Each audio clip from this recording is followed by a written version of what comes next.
Alright, this is old electronics band, and this is part 6. Originally I was going to talk about speaker, or get into speaker repair. I'm not going to do that. I may make a separate video on that if anybody's interested. I will identify that for what it is. In this one, I finally decided what I'm going to do about that. You'll see next what I do. This is the capacitor box right here. And I'm also going to show you what I did about my pilot light, which was broken, unfortunately. So there were a couple of things that came together after I recorded the sections that you are going to see. This is not in this video, but I'm going to mention it here now.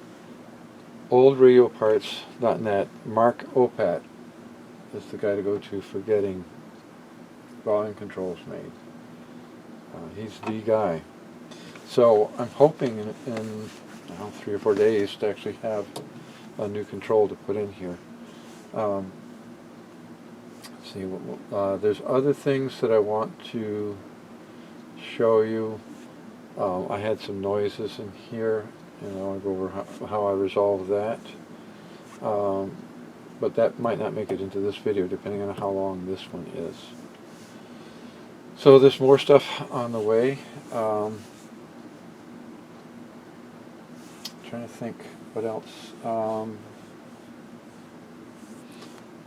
Yeah. So I've been playing with the shields on this radio. This, by the way, is copper plated, and then they put whatever this zinc tin or whatever this is. Judging by the film that formed on this, I could go. I'll show you this. This one I started cleaning, and obviously you can see I've not finished, but you can see that thick gray film.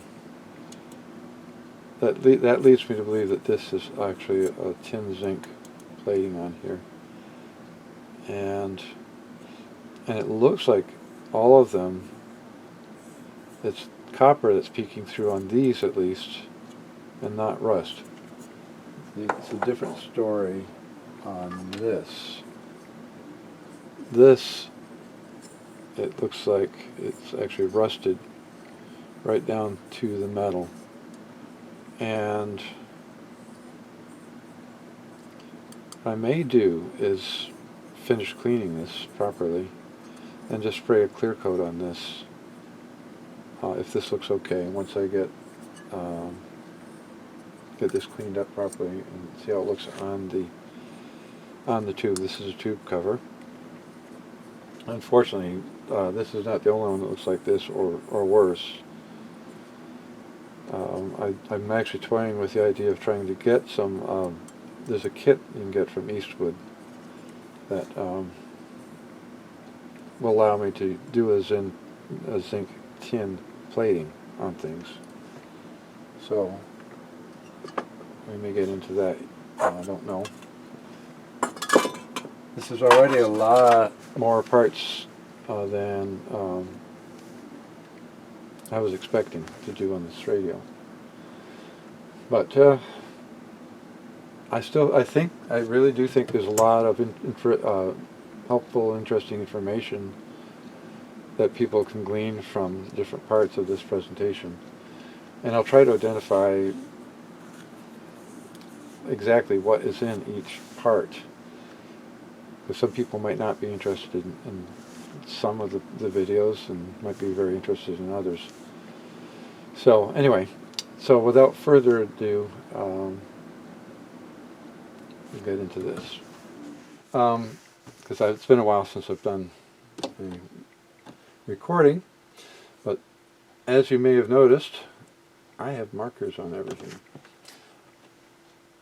I have been debating back and forth, what am I going to do with this?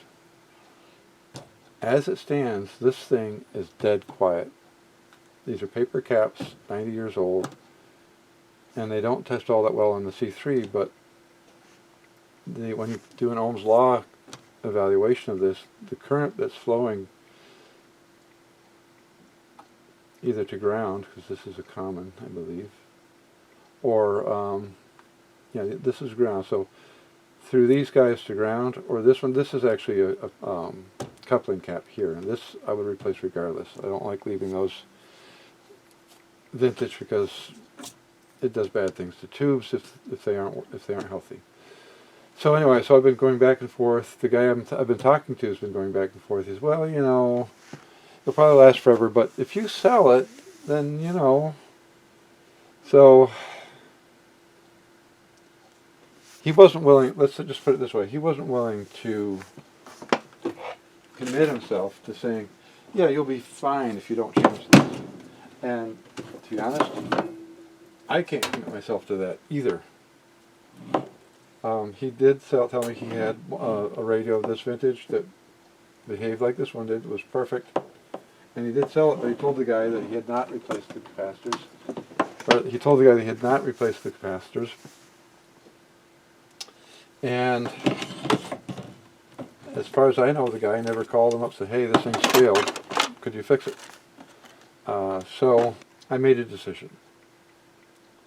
I am replacing these. I'm going to pull this box out of here. I'm going to undo all these. I'm going to pull this box out, and I am going to replace them. I've decided that because since I'm not sure that it's safe to let these go on. I mean, they're 90 years old and they're still working apparently just fine because, like I said, this thing is dead quiet.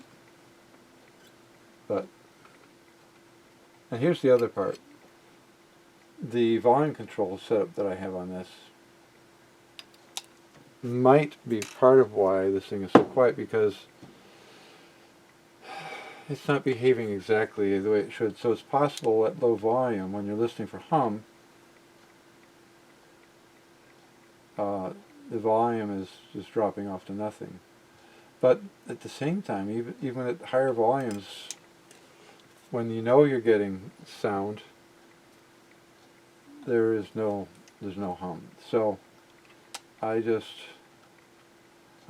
amazed, to be honest. In fact, I think once I get this out of here, I'm going to do, in fact, let me turn that on so I don't forget. Let's see, there we go. I'm going to check these capacitors just because I want to know. And the C3 is not going to tell me, unfortunately, what, how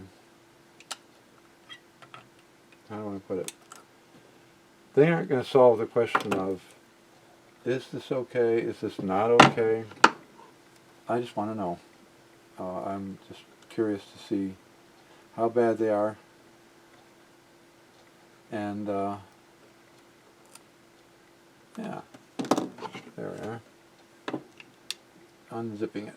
Hopefully it just falls off now. Unsolder. There we go. Alright. So, well, let's go this way first.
But, oh man, oh boy.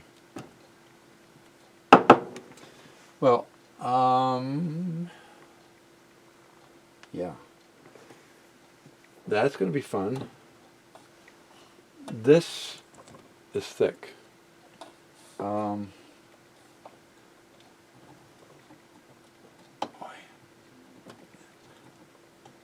Yeah, I guess it does go. Just have to be persuasive. When I first tried to move that, it's like, it'd say, no, I'm not moving. So anyway, so yeah, so my, I didn't tell the guy at the tag sale what that thing was really worth. I said, sure, I'll buy it for that. So I got a deal and a half. And the thing is, the thing that really dismays me is, and I should show you this just because, let me get rid of it. Is it here? Is it down there?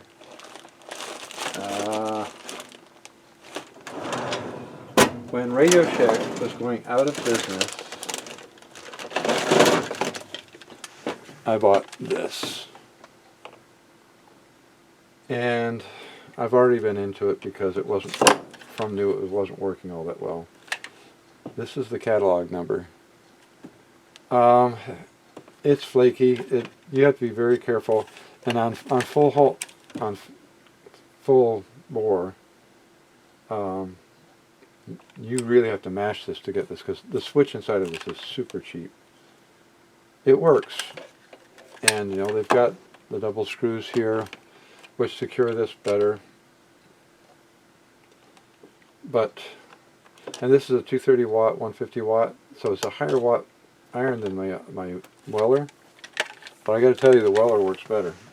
So if you find one of these on a bargain, don't pay much for it, because it's really not a great iron. That ancient Weller that you saw me using, way better, much better. So there you go. Bring this up more. There we are. I've overdone it. So yeah, if I had known I was going to find a replacement for my Weller, I would never have bought the Radio Shack one. It's just so inferior.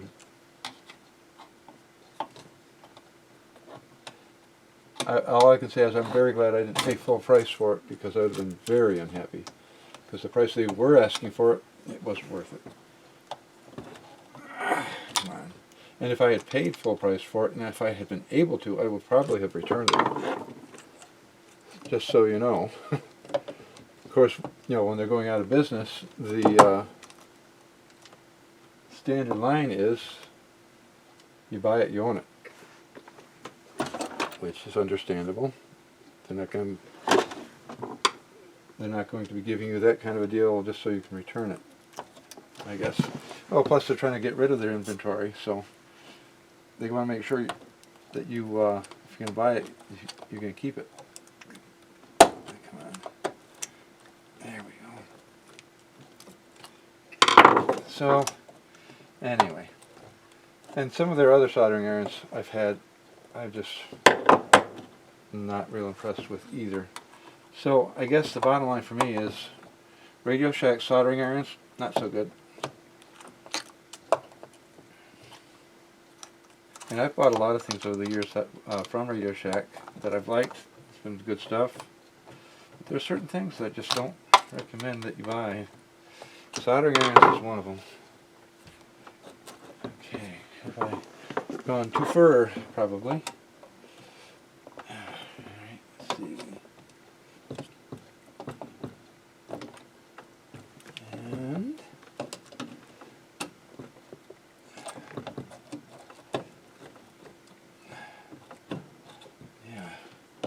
so what I had done is I'd bent it too far back, and so it was binding a little bit. I did not want to let go. And some of these are triangle shaped, a lot of them are. That one's square. That would have been nice if it would just been easy, but no. Aha! There we go.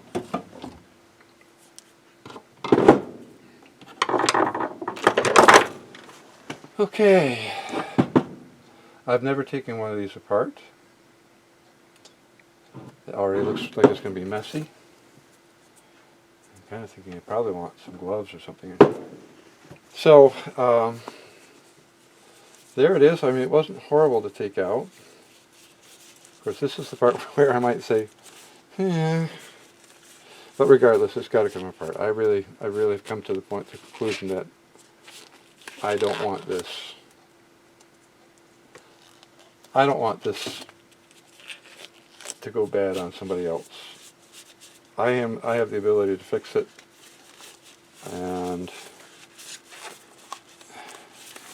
of course what this means is if I go to sell it, I'm not going to be willing to take a bargain price for this with all the work that I put into this. This was not easy. This radio was pretty challenging. There was a lot. You know, if you've seen all of the videos on this radio, you will have discovered just how much. And of course, you know, the videos have been edited, so you may not have the complete picture, but you can probably get an idea just how much was involved in doing this. Some of what I recorded, I edited out because it was just too much of me spending my time trying to figure out how this thing was put together. And nope, yes, there we go. So tracing wires and tracking down things. This is not, if you're a novice, I would strongly recommend you stay away from this, because this would be difficult, to say the least, for you to deal with. It's just, well, even with all the documentation, if all you had was a schematic, you could literally spend days trying to figure out what went where and tracking things down, and it's just, you let's just say you wouldn't have fun with this if it was, if you were expecting it to be an enjoyable process, but all you had was a schematic. Yeah, don't do it. With all the documentation I had, it wasn't entirely easy, and I definitely want to remind you that you have to be careful with the documentation, because some of it was misleading, especially where it comes to the the capacitor blocks in the receiver. They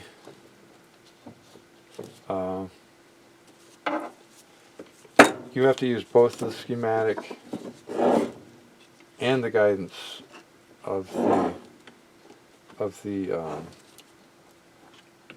other documentation to figure it out. Okay, well, I see wires sticking up through here.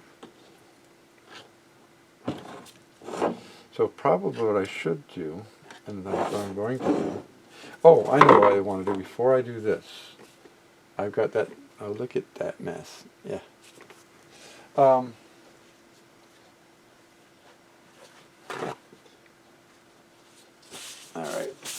I want to see, alright, so 5 is common, so all of these guys, let me back you out a little bit.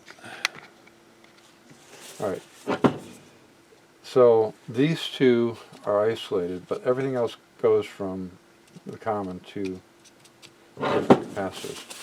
And so what I want to do is,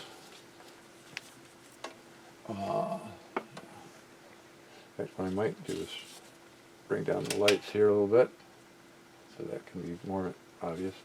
Alright, so I'm going to tie this into my common, and then we're going to start off here, and we're just going to see. Alright, I'm going to put you up here. Where are you? Oh, there you are, up there. Darn, I forgot. Alright, so up there is my eye, and so I've got one of them set to go, and bang, it says it's not happy. So to the next one. No good. This is on 25 volts, by the way. Up here. Bad. There's a theme here. Yeah. None of these are testing good at all.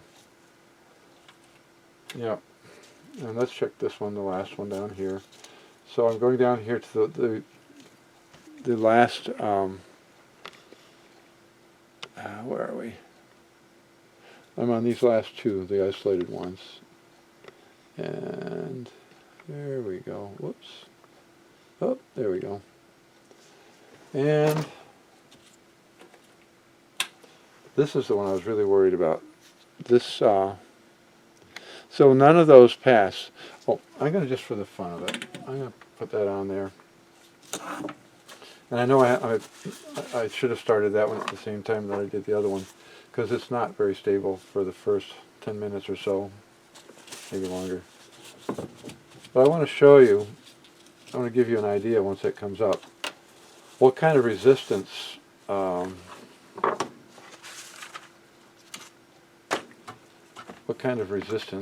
oh, fine, be that way. Trying to get my light out of the way. Okay.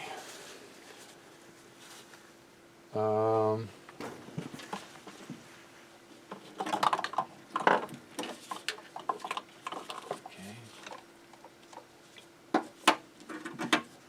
I've got the I'm blocking the camera.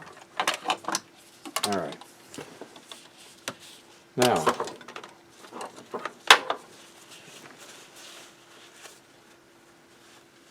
so this, let me get this out of the way. So this, so that, there, no, that just washes it out, doesn't it? Yes, bad. Oh yeah. Okay. This is R times 100K. That's what that's set to. Set to ohms. And I think I'm going to move it in a little bit more. And ohms adjust. This is the one that's touchy. Alright. I don't know how stable that is. Alright, so now I'm going to start off first of all with the coupling cap. The one I'm definitely replacing. So watch the action of the needle.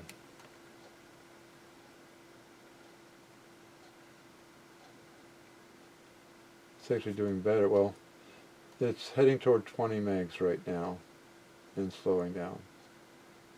So we'll say that the internal resistance of this coupling cap right here is 20 megs. Anytime you get a capacitor, if you use a VTVM and you test the capacitor and you're down in the 20 meg ohm range, that is not a good capacitor, and that will cause problems for your tube. Alright, so I've got this uncommon. I'm going to check some of the other capacitors just to see where they're at. And let's see, I will grab you. And the thing that you notice is that it goes way back here and then comes in. Yeah, 20 megs. Yeah, that's really bad. If this were a coupling cap, I wouldn't even bother going any further. Now this is hovering right around 5 megs, which is not good. Yeah, it's heading toward maybe 60. Horrible. And that one's also bad. So none of these are all that good, to say the least. Yeah, they're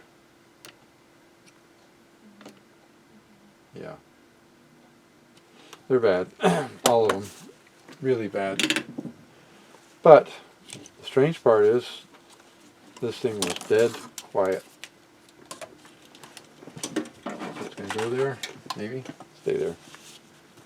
I'll deal with that later. So, turn this off. So, the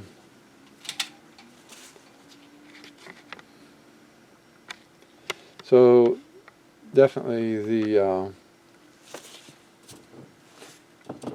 capacitors in here are less than great.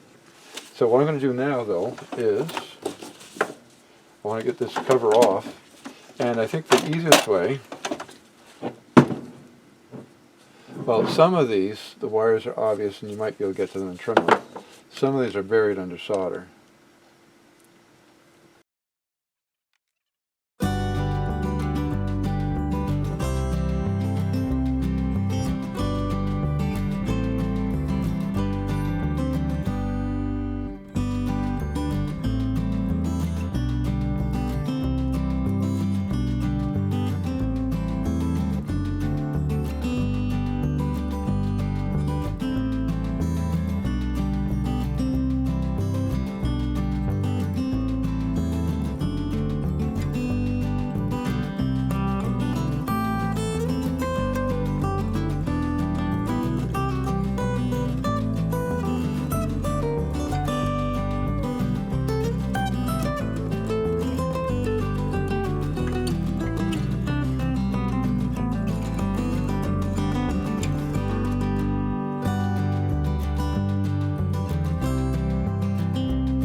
get you now. Maybe? Yes, there we are. Oh, joy. Yeah, lovely. So,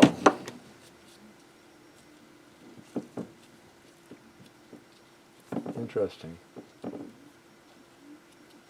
Yeah, the desoldering made some of this rather soft. So, I don't know. Oh yeah, there you are. I'm going to try and just sort of dig this out while it's still soft. I'm going to lay down some paper towel.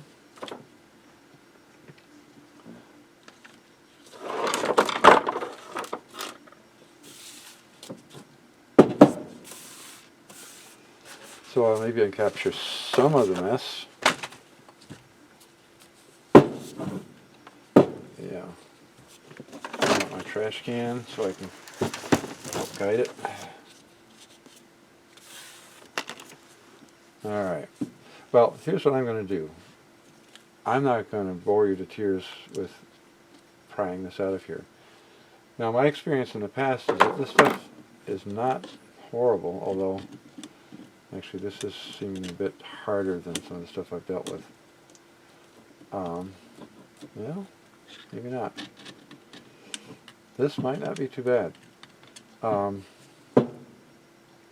people want to heat this up, and I have tried that before, and I haven't been all that excited by the results of doing that. So I probably will just use some of this, use this to break into some of this. This goes in quite easily, this small point, small blade, and I can get right in there and dig. And I think that's what I am going to do, because it's peeling out of there. And I don't know how fat these capacitors are. Yeah, that comes out pretty good, actually. Because there's one capacitor. Yes, oh yeah. There's splits running through this. I don't know if you can see them. And that's a good spot to pry. And it looks like, yeah, like that. Big chunks. Alright, so I'm going to do this when I've got this all apart and cleaned up. I'll just show you how I'm going to do this, although it's probably pretty obvious. I bought a bunch of these capacitors, and they're going to go in here. And I have seen people who are insane enough on some of these old capacitors. Well, for instance, the Philco capacitor blocks, the small ones. Some people have actually potted those, but you can't see them. When you put one of those capacitor blocks in, the open side is on the back, it's not facing out. And the same is true here. When I get all done, you're not going to see this, you're going to see this. And it will look a whole lot better when I get done, by the way. But now my problem is going to be that the back side of this is resting on here. So I'll have to figure out how I want to secure that. I'll come up with something if it's just a, I don't know what. I'll have to see what I've got floating around. That's how that works for me. I look around and say, well, can I use this? If I can find a piece of metal I can put in there to, oh, come on,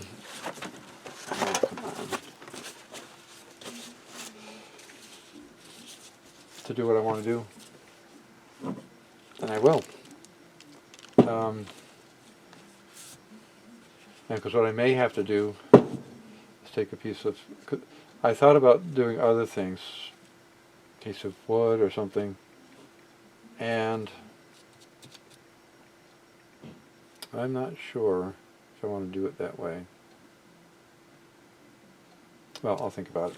So anyway, so I'll be back when I get this all done, and I'll let you know then what I've come up with, because I don't know what I want to do. Well, I wanted to show you when I decided, let me back up. I was interested in seeing what was inside here, and I know I've seen these little guys before, but I was curious about the size of the capacitors that I would find in here, because these are two microfarad capacitors. It's interesting though. Alright, when you're trying to chisel this out of here, and it was not quite as easy as I hoped it would be, this is how they were in there. So if you start on this end and get this little guy free, that gives you room to get down into the bottom, and then you could pry this one apart and then work your way down, and it all comes out. Once I got past this one, it went quickly. It was fairly easy to do, but I had to dig. Well, I start out with this little guy, and then I graduated to that, and finally I graduated to that, and yeah. I'm not sure. Maybe it took about 15-20 minutes to do this, to get this out. So I worked alongside of this. I worked until I got this one free, and I worked all the way down on this one, and there was room on the face of this, so I worked all the way down there. And then when I pried in here, it gave me some wiggle room to yank this loose, and finally got it all out. So, and you can see why I wanted some kind of protection for my hands. Well, it's a mess. Definitely a mess. So I'm going to actually step out right now, because I'm supposed to be somewhere else. But for those who want to know what's inside of here, that's it, baby. That's quite a stack of paper and foil. This little bitty guy. Cute. Alright, well, I've cleaned this out. I can't tell, but that's a whole lot better than it was before. And so I've been debating about how to do this, and you can sort of see. So what I've done is I've got marks in here, little thin lines right here and here and on this side. Because what I'm doing is, you see these very quickly made brackets. I finally decided that, because what's going to happen is, number one, well, you saw the capacitors I took out. These are the capacitors that are going in. They're going to be hanging from this with all this open space. So my question was, oh, I gotta sand that a little bit.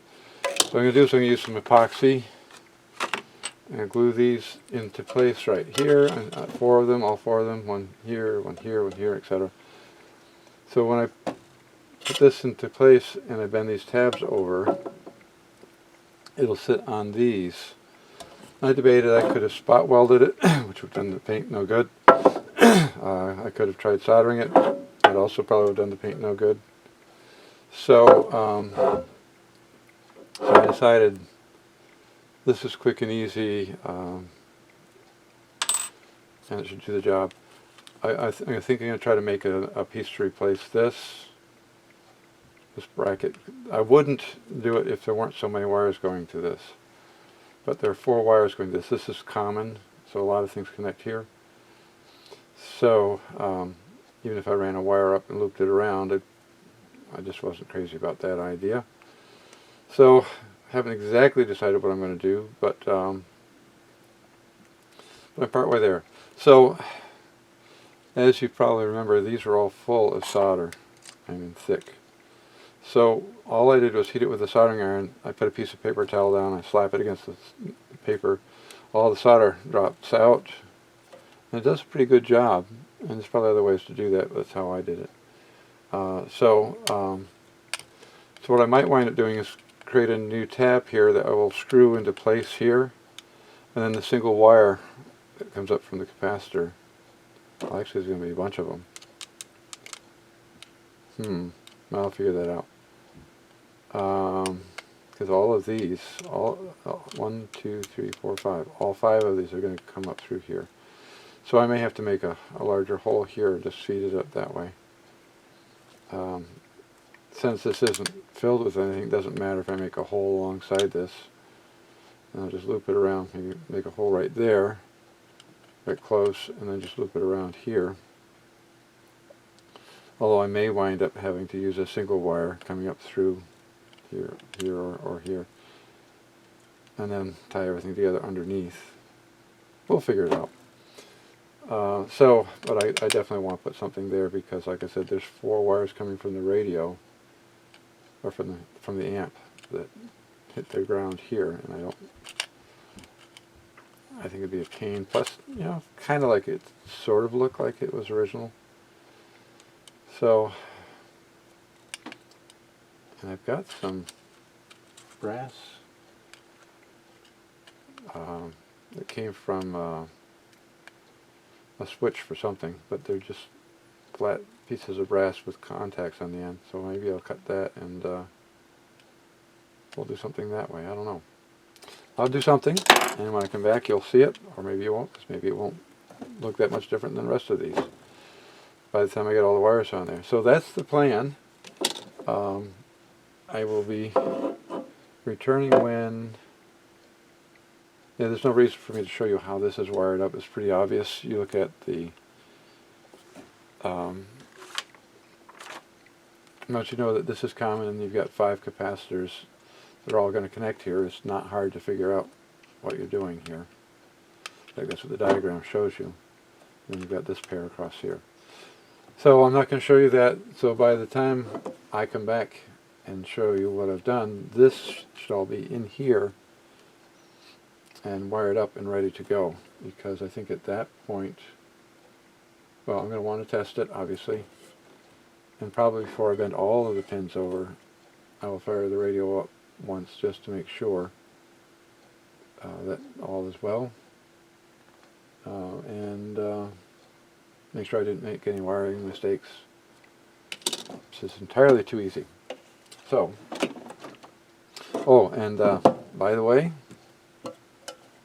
if you're thinking about doing this, cleaning one of these out on your workbench, don't.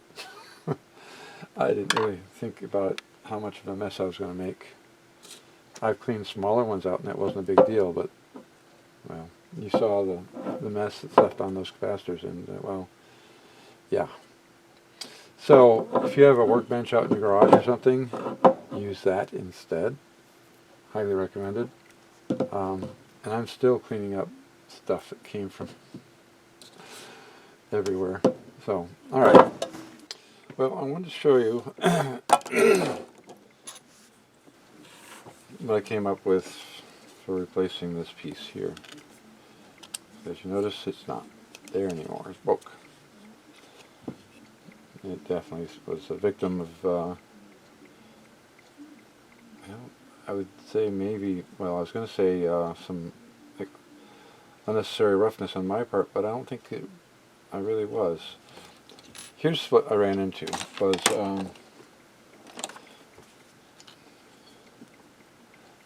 zip in here a little bit. Oops.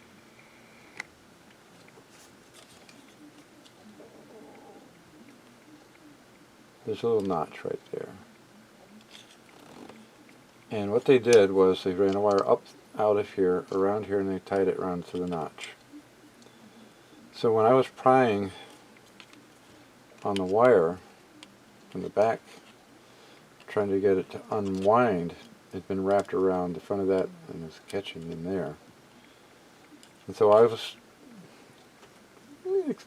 exerting maybe a little bit more force than maybe I should have. Well, it did break, so I don't know. but so it snapped right off. I was kind of surprised actually, because I didn't think I'd put that much force on it. Of course, this thing is 90 years old. So here's what I came up with. Had an old socket or a plug. The cord it was attached to was too hard. I was never ever going to use this. So I started out with this. Separated these guys from inside of this. And then I just started slowly working my way, and I didn't really have a plan per se. I just thought these were the right width. I thought maybe somehow I could come up with something that would work. And at the same time, I wanted to have a way to accommodate the fact that there are going to be five connections being made to this side of this.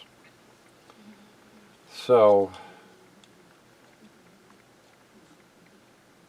I didn't quite know where I was going, but once I pulled this apart and I took all the plastic and wire out of this section here, I then squeezed it together and actually used a hammer to try to narrow it a bit, and discovered it wouldn't fit in here. So I really wanted that to drive down through there. So I pondered that for a bit, and as I kept looking at this, I said, this would be a great attachment point for all of those capacitors coming from these 5 different spots. So what happens if I put that in there? So I trimmed off all of these little ears, and these little ears here that clamp the wire and the insulation part to the tail here. And as I did that, and as I kept working on it and massaging it, I then finally got it to fit through here. And I flattened this part that had broken up but still sticking up, and I came up with this. So now, when I assemble my capacitors, I'll try to solder on the back side here, and there's a very real chance that when I assemble this on this side, that there's a fair amount of distance between here and back in here. So I'm hoping, by being careful, that I won't loosen up the solder back here. I don't know of any way of being able to tell that it's loosened up.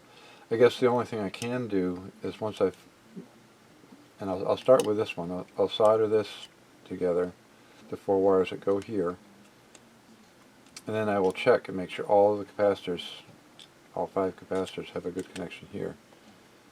And if they do, then I'll go ahead and wire up the rest of this. But as you can see, this is one of the ones I tried to open up, and it wasn't having any of that. It just snapped off. So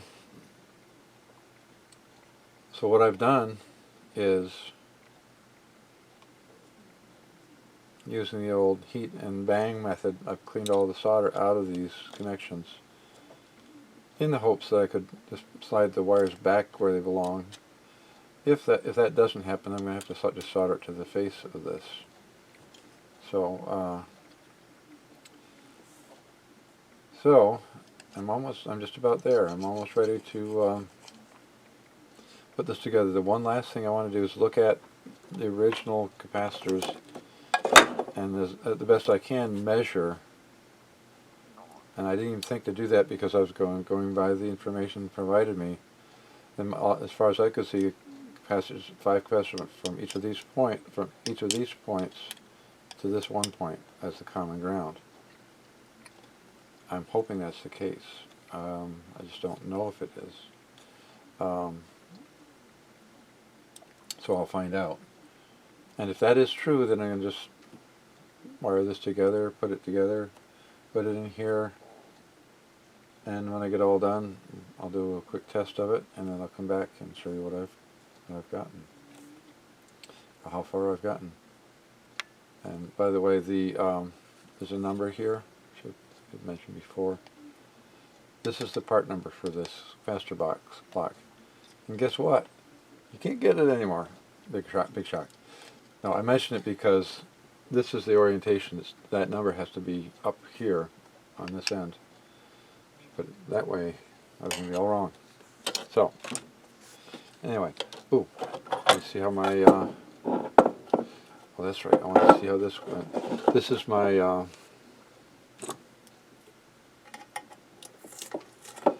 and I put tape, so I wouldn't have to sit here and hold these brackets. I put my epoxy on here, got it positioned right, and then taped them into place. And that looks pretty solid. Alright. So the next thing is, does my cover fit on here properly? So I haven't checked this yet. It doesn't matter that I'm pulling the tape off because, well, the epoxy's holding everything in place pretty well. And it doesn't matter whether I'm hoping it doesn't matter whether I'm taking the tape off or not, because, well, it's been several hours since I did this. So let's see, where do we sit here? Oh, that makes me very happy. That is going to do just fine.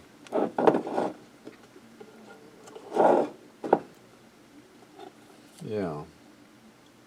I mean, it probably could have been just a touch higher, but I don't think I could be too unhappy with that. And if I really wanted to, I guess I could bend the ends up a little bit to try to lift it up. But actually, when I look at the ends, this is coming right up even with the top of this. So I think I'm leaving it right where it is. So this is going to be the, and I want this way. The paint is not here. It looks like this was painted after this is all assembled. As you can see, not much in the way of paint there. Somebody did spray in the sides a little bit, more here than there. But I still don't know if, I really don't know if this is the original. And I haven't looked around. Maybe there might be pictures of these that tell me if this brown paint I see everywhere on this is what they did at the factory, or if this was somebody else's work. But anyway, so when I put this together, I want to go together with this top facing up, because when I put this together, that will be facing there, and nobody will know the paint is not there. Alright, so I said I was going to be coming back and you'd see this thing working, but I thought these parts are not available, as we all know, and so I thought maybe it might be interesting to show you what I've come up with. And I'm going to try to see if I can maybe try to widen it out and maybe make it a little bit stiffer. Yeah. So I flattened it out a little bit, and it did tighten it up a little tiny bit. Let me see if I can do some more tightening. Yeah. I went from not being, yeah, that's better.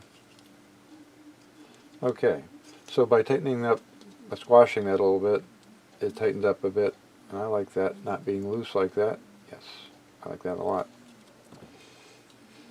So now when I solder this together underneath, the solder is going to help hold it, but having the friction fit here will help keep this from going anywhere, as long as I'm nice to it.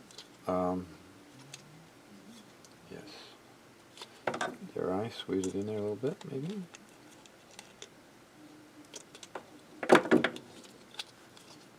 Yes, I like that.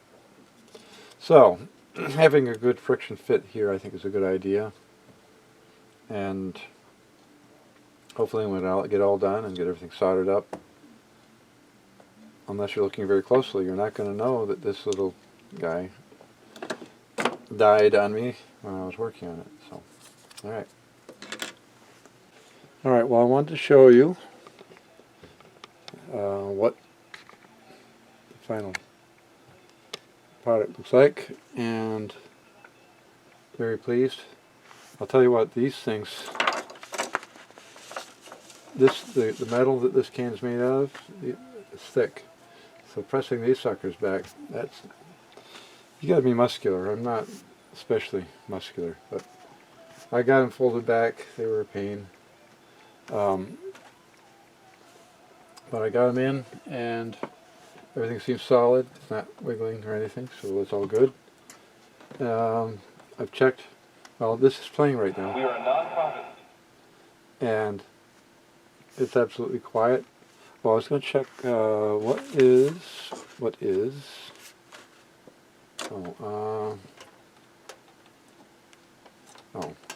you there, millivolts. Alright, so this is supposed to, okay, you're not seeing that because I zoomed in too close. And this is not good. You can see it. Alright, so I believe this is my grid. That's 1, 2, alright. Those are millivolts, by the way. I don't know if you can see that. So, so that's very close to 0. The tube manual says something different, but I don't see any indications that those voltages, or the voltage on the that having a grid voltage of around 0, which is basically what we're dealing with, that's 0.8 millivolts, is hurting anything. If it was up, 5 volts or even a couple of volts, I would have been a little concerned. But hovering around 0, and the way this thing behaves, it's got plenty of volume. It seems to work just fine. And so I think it's looking good. And as you can see, this worked. All of the ground wires went to the little extension that's on that. If you get less ground, this little pin that went inside worked perfectly for wrapping all the grounds from all the capacitors in there. I soldered it thoroughly to make sure that when I soldered this together that I wouldn't have any problems. I soldered down here as well before I did this. That would give me an indication. If this melted when I was doing this, then I'd know I was going a little too far. I was going to put a coat of solder all over this, and I forgot. And I'm not going to touch it because I don't want to loosen up anything. This seems very sturdy. It seems solid, but I don't want to mess with it. So it's not going to hurt anything. I just wanted everything else is covered in solder, so I thought I'd make that covered in solder too. But if somebody down the road wants to play with that, I will let them. But I'm not touching it. Like I said, it's working perfectly. So what I'm up against is the volume control that I jury-rigged works, but there's some squealing and acting up somewhere in the middle of the volume control.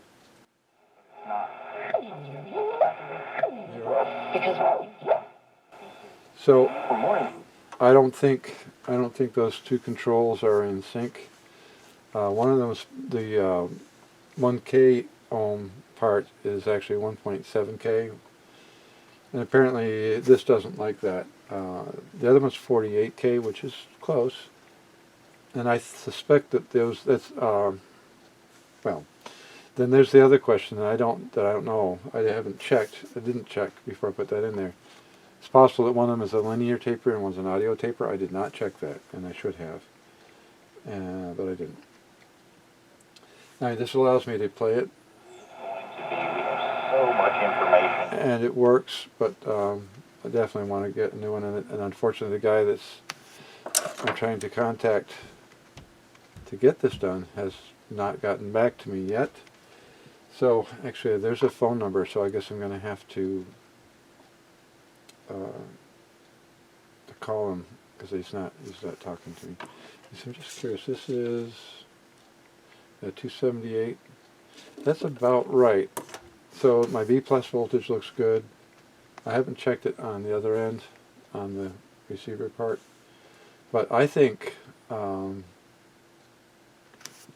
don't think there's anything else I really need to do other than the volume control. Let me think. Oh, some cleaning up and stuff like that. On the other side of this is where the umbilical cord connects from the tuner part. And I was saying, well, you could figure out what the orientation should be by the gap, by the pin that doesn't have anything on the top side. Well, once I cleaned this, there are numbers on this that tell you exactly what is where. There's a number here that says this is number 8. It says this one says this is number 1. It's all there. I just hadn't gotten around to the dust. The level of dust on this thing is just amazing. So I got into cleaning, especially when I got into dealing with this, and then I noticed nice white painted numbers. Yeah, so yeah, I screwed up because I didn't notice that. So that's weird. I'm seeing something on the oh, that's daylight. Oh, all right, never mind. As you saw before, I had tape on here, and it looked like there's a piece of tape stuck in here, but actually it's daylight. Anyway, so I'm glad I finally did this. I really am glad that I did this. Now there's no question about this, and you saw how good the capacitors weren't. This is just. It was shocking that this worked as well as it did. Like I said, there was no humming. The voltages seemed to be okay. I couldn't see functionally anything wrong with it. Oh, there's another thing I wanted to remember. Yes, okay. Oh, I mentioned I had some concern about how these were wired. This is really intriguing. I don't really want to handle these much because they're a mess. But don't do that. Let's see, slide you. Put that in there. Okay. Let me focus this on there. All right. I want you to notice. Okay, so this little guy went down there, and so this end, yes, okay, I am with it. Well, maybe it's saying a bit much to say that I'm with it. All right. When you're working with old radios, and I've already run into funky things with this one, it's a good idea to really focus or pay attention to what actually is in the radio and not just rely on the documentation. And we're going to turn you off before I get my knuckles into hot stuff. That would be not good. I wouldn't like that. So, all right.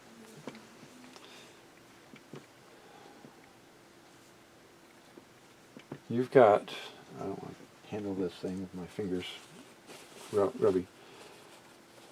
I was able to read most of these. Some of these I had sliced and diced as I was trying to separate them. You've got this skinny little guy. This is a 1 microfarad, which, by the way, I replaced with a 2 microfarad. I didn't think it mattered. And if I have to ultimately put the 6 k ohm resistor on in place of the choke, it might help a small amount. All right, so but here's what's interesting. All of the rest of these are supposed to be 2 microfarads. So we should have 5 capacitors altogether. 1, 2, 3. Is that right? 1, 2, 3, 4, 5. But I've got 6. And here's what's rather interesting about these old capacitors. This measures. This one measured as 2. this one measured as 1, and this one measured as 1. So what they did, who knows why, and I don't know if that's, and that's the other thing I wanted to mention. They don't tell you what the voltage rating is on these.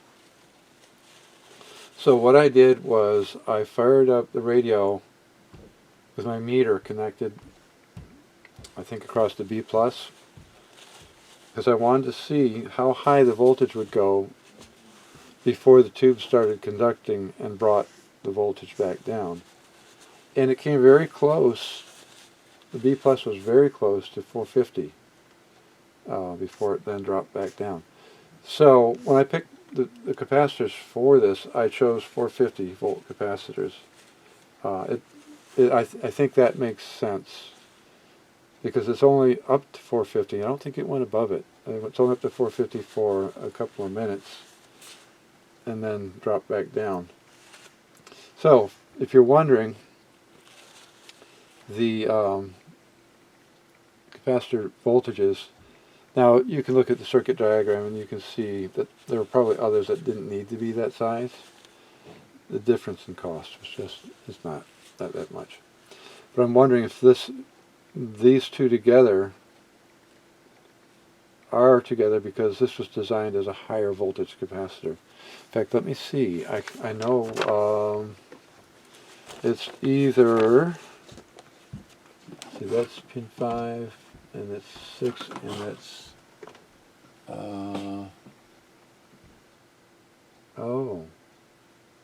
okay, maybe I got it. Alright, here's how this is set up, and I think I finally figured it out. This was tied together, this was tied together. This, I think, went up to pin 5, which is the common ground. Yes, that's what it was. I figured it out. I can't believe my foggy head. I figured it out. Alright, so how this was set up was this was tied together, and this was tied together, so that makes this one capacitor. This went to the common, and all of these other common wires, they were all tied together, they were all soldered together, and as I said, when I was getting this apart, I just cut them apart.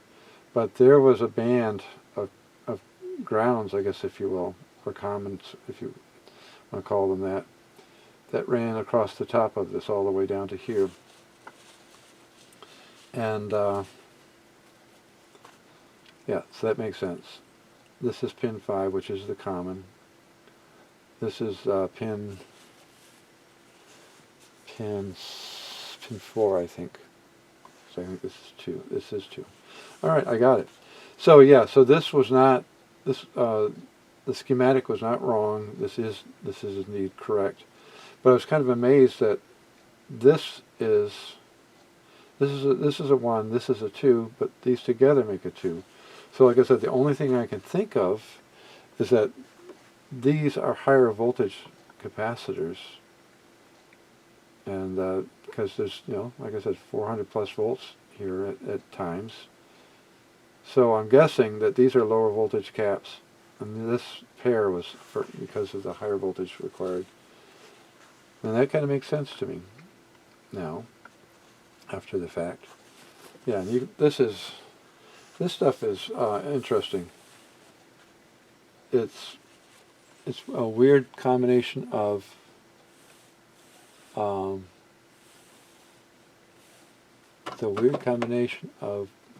brittle and melty. It's really weird. Now, if I were to hit that, it would shatter like glass. It would just chip away and come off. And when I tried to heat the side of the can to try to make it easier to get this out, this stuff refused to melt. But other sections of this stuff does melt, and you can see it because I had to clean around here. I had to clean around the base of it because there was a mess there. There was a mess all the way around up through here because this thing leaked. All the tar was, or whatever this is, I have no idea. It looks like tar, probably is, but so I guess maybe some of it dried out completely and that made it brittle, and other some of it didn't dry completely, and that allowed it to leak out. Or it leaked a long time ago, I don't know. Who knows? I'm going way far afield, but I did want to talk about this because it didn't make sense. And I was able to read both of these, thankfully, and that filled me in on the fact that these are both 1 microfarad caps. Look at these monsters. And these things are huge. I mean, wow. Old technology. And now, this is my 2. I see this, and I'm still amazed. 2.2, 2. All right. So anyway, yes, I'm glad I went through that. I confused myself. I'm very good at that. I probably confused you, but now I know what's going on. And it did remind me about mentioning the voltage you want to use for the caps if you go in there and replace those. And I strongly encourage you, given how this behaves with regular caps, not electrolytics, I would go with, and that's what I did do. Those are just plain paper caps. Well, poly or whatever they are. You know, modern poly, plastic, whatever they are now. But that's what I put in here. I did not put electrolytics in there because I was toying with that, and I was wondering, the sizes of the capacitors clued me into the fact that this was probably not running electrolytics. And I confirmed it with somebody else who said, no, those are paper, and that's why you can see it. Those are paper caps.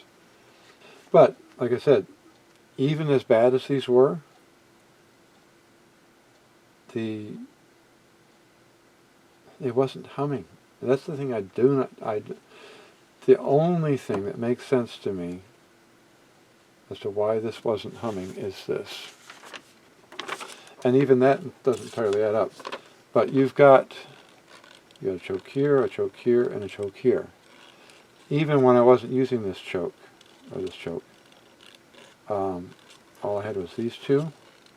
It still was quiet, dead quiet. So maybe just those 2 chokes alone were enough.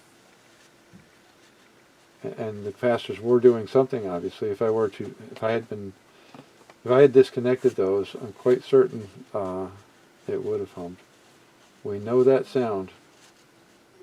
I've completely recapped this, replaced failing resistors. This thing is good to go now. Well, that was a mistake. I forgot to hit record. Well now, alright, I guess I'll explain what I did. And I'm now very dismayed that I was thinking so much about this. This is a piece of bent over wire. There's a little brass rivet that goes, well, you can't see the inside of this. You see the little button that's a piece of folded metal. Then I'm assuming it goes around, and then the head of the rivet secures that button to the back of this. Actually, although it's insulated, so that's not going to do that. So the rivet went all the way out the back here and had broken off. So what I did was I took a 1/16 inch bit and I drilled a hole in the back of this. And then I found a piece of solid core wire and I folded it over, and then I had to squeeze it a little bit with my pliers so it would fit down in that hole that I made. And I didn't want to make the hole any bigger because that would weaken the rivet more than I wanted it to. So then my first step was to solder the bent over piece of wire into the rivet. Then I had already pre-soldered this part of the connector, and then bent the ends of the wire, the folded over wire over, and then soldered it very quickly and carefully so that the solder that I just put in the center wouldn't let go. I'm so dismayed that I got this far before I realized I hadn't put on the record button. So, let's find out if I've done what I think I wanted to do. Let's see here. Alright, that's, I could use my noisemaker, but I want to see if I've got a good connection here. Yeah, alright, fine.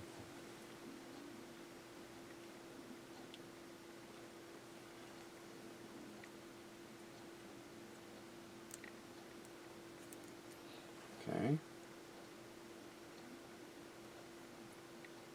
And you can't see what I'm seeing, so let's try that again.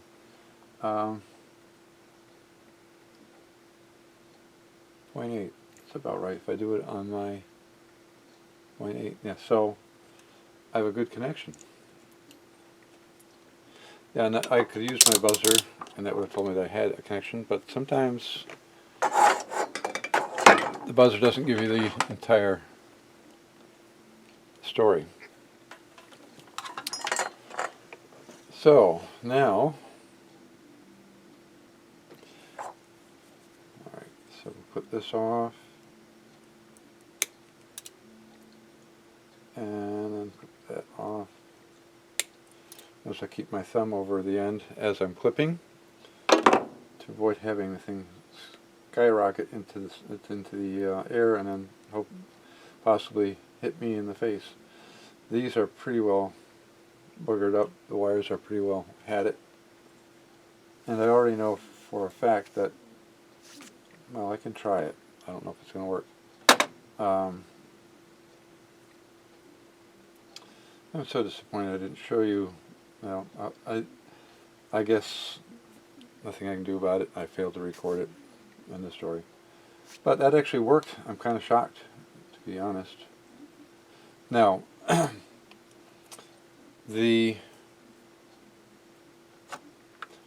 I know what I needed to also check. Yeah. So I need to know if I have a short. I did not check that.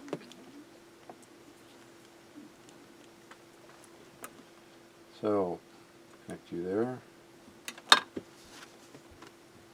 Alright, and there. So this, of course, would be that. And now I shouldn't have anything here or here.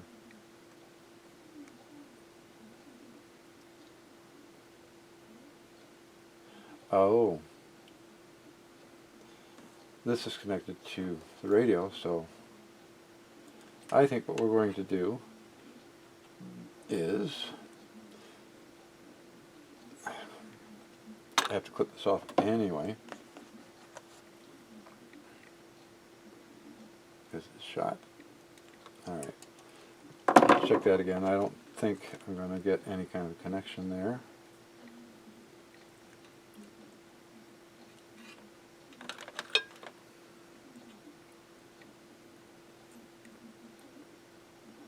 Got it there. Nothing there. And just to make sure that I actually get a connection there. Come on. And yes. No short. And actually the other way I could have done it is connected to my outside part, which of course is this, and check my button, which would might probably have been easier. Okay. So now I'm going to trim this off a little bit, because this mounts up on here. I think we have enough. Whoops. I think we have enough wire, because it's just got to go up here to the reflector. That's the word I couldn't think of. I hate when it happens. All right, so yeah, that's a lot more than I really wanted to strip off from there. Okay. Yeah, I don't.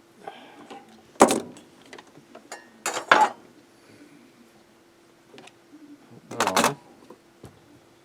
My little torn bandit here. I'm wondering if I should just solder it on top. Really question whether or not that's going to come apart without breaking.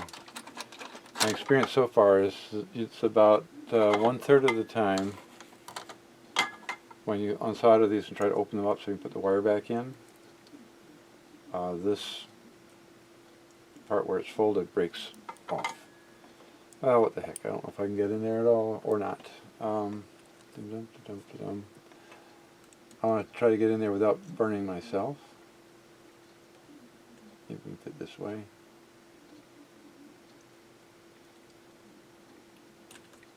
Yep, that's exactly what I thought it was going to do.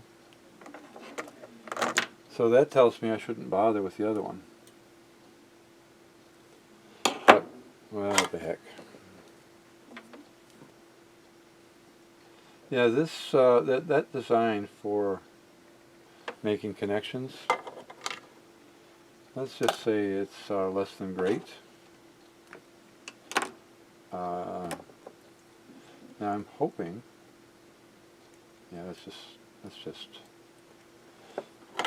pointless. I think I just need to warm up the solder and finish breaking that off or something. That's all it's going to do. Yep, there it goes. All right, so kind of what I expected. Oh, we have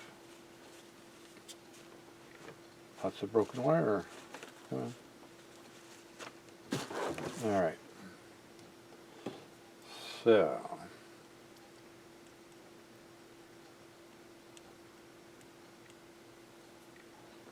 I'm trying to build up a puddle of solder that I set this in and make it secure.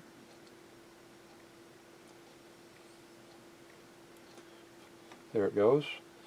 So then this side, let's cut that one off. Fix that. So some of you might be wondering why I went through all this trouble. And it's pretty simple. Finding parts for things of this vintage is kind of hard. And I actually had it's a 33 CGE, what year was that? 50, I want to say 53, thereabouts. That one also had a broken lamp socket, and I really looked for a replacement for that, and I couldn't find anything. Maybe I wasn't looking in the right place, but I spent way more time than I wanted to trying to find that. Oops. And I think in the end what I wound up doing was taking a different style of socket and soldering it together with the old mounting, and that's kind of warm. Alright, well, I do believe that's repaired.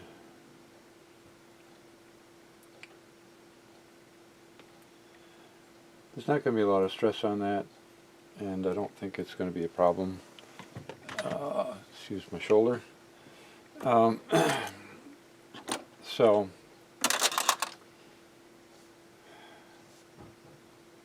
all I can do is hope that stays together, but this seems pretty solid. This is much better than I thought it would be. It wiggles a little bit, but like I said, it's probably not going to matter because there's not going to be a lot of stress. And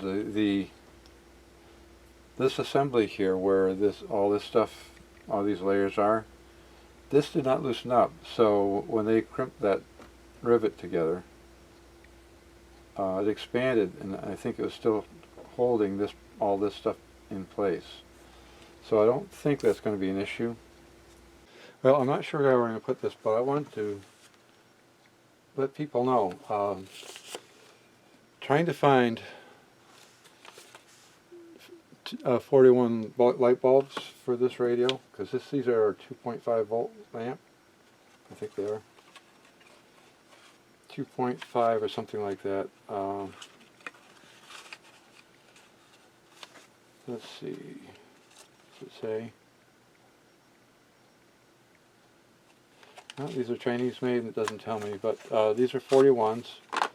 And this actually, I just want to show you that this, my repaired light socket is indeed repaired. It works. So I'm very happy about that. So I got this whole box of bulbs from this guy I didn't know about before, Bob's Antique Radios and Electronics. Not a sponsor. But this guy, he had the best prices on a whole, buying one bulb in some places would have cost me more than this box did. So for those of you who are looking to buy reasonably priced stuff, here's one place to look.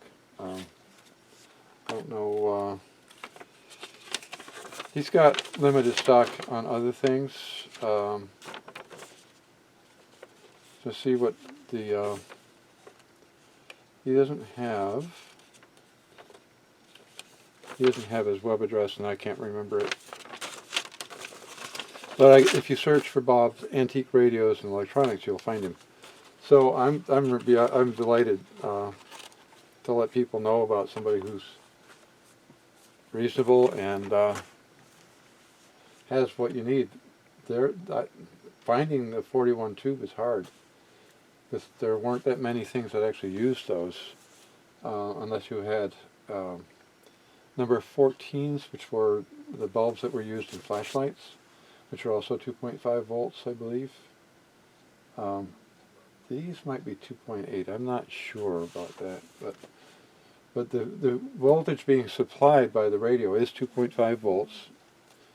That's what the filament voltages are. And I'm always a bit reluctant to run a radio that has a pilot light without the pilot light. On some radios it matters.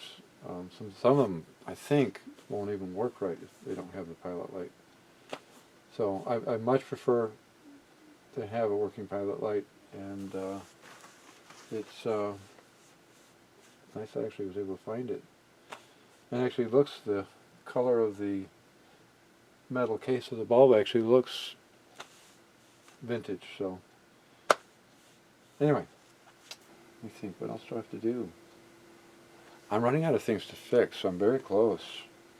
Oh, cleaning this up, maybe doing these, I'm still not sure what I'm going to do there. Hopefully, when I come back, I will have resolved the volume control issue and some of the other little odds and ends that I need to deal with. And then I'll come back and show you what I've accomplished and maybe the finished product. Not sure where we're going to be at and how long it's going to take me to get all this squared away. Anyway, till next time.